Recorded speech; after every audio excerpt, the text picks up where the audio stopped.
je m'appelle Elie Crépeau, je suis directeur développement durable du groupe Arcos & Co depuis 5 ans. Arcos & Co, c'est une société qui crée et qui exploite des salles d'escalade qui sont conçues comme des lieux de vie avec des restaurants, des bars, des espaces chill, une offre bien-être et puis qui s'est progressivement enrichi d'activités synergiques.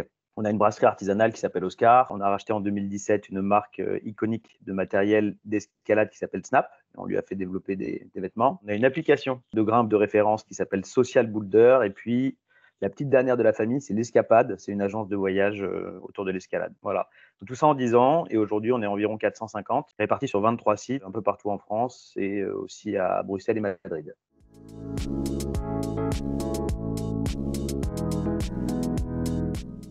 Alors, c'est dur de choisir. Déjà, c'est important de dire qu'on travaille énormément sur nos cahiers des charges et la sélection de nos fournisseurs. Donc ça, c'est un gros boulot en amont et qui cadre énormément de choses. Si je dois quand même vous citer quelques actions, peut-être la plus structurante, c'est sûrement quand les 4 associés décident de créer un poste dédié de directeur développement durable, senior, membre du comité de direction. Donc, il faut quand même imaginer ça dans le contexte d'une boîte. Il y a 5 ans, on n'était que 250, pas de juristes, pas d'acheteurs, pas de DRH. Donc, ça vous donne une idée du niveau de conviction.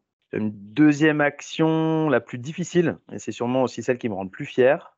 On a été, dès 2019, le premier groupe de restaurants en France à obtenir le label Écotable, qui est un label, le principal label de restauration éco-responsable. Action la plus core business, on a créé l'année dernière une filière nationale de recyclage de chaussons d'escalade.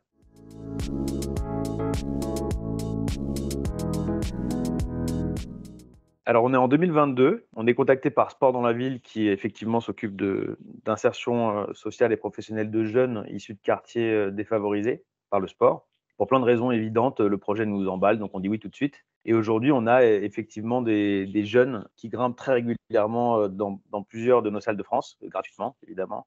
Et c'est vrai que ça marche particulièrement bien parce que l'escalade, c'est un sport qui est hyper ludique. On s'amuse dès la première minute, c'est mixte, aussi bien pour les filles que les garçons. Et puis, au-delà des côtés physiques, c'est une activité qui fait travailler la concentration, qui fait réfléchir, qui fait travailler, qui apporte confiance en soi, confiance en l'autre aussi quand on grimpe en baudrier avec quelqu'un qui nous assure. Donc, bref, tout le monde est ravi de ce partenariat.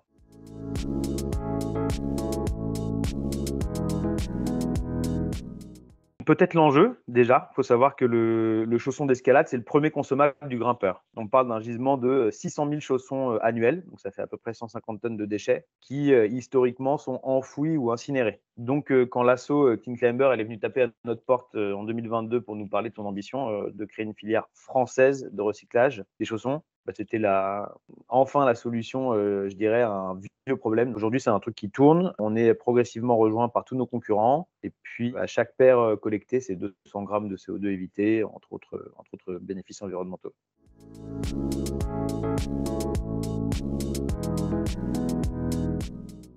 Par exemple, j'ai été mis la semaine dernière, ou il y a 2 semaines, via Nextstage, en contact avec un centre hospitalier. On va créer avec eux un partenariat pour faire grimper sur une de nos salles des enfants qui souffrent de troubles du développement, donc autisme, TDAH, etc. Donc ça, c'est presque un peu anecdotique, même si c'est très sympa, mais de manière plus générale, je pense que c'est avoir un investisseur comme Nextstage qui comprend le sujet et qui comprend certains choix engageants qu'on fait, c'est une richesse énorme et ça, moi en tout cas, en tant que directeur de développement durable, ça nourrit un optimisme dont j'ai bien besoin.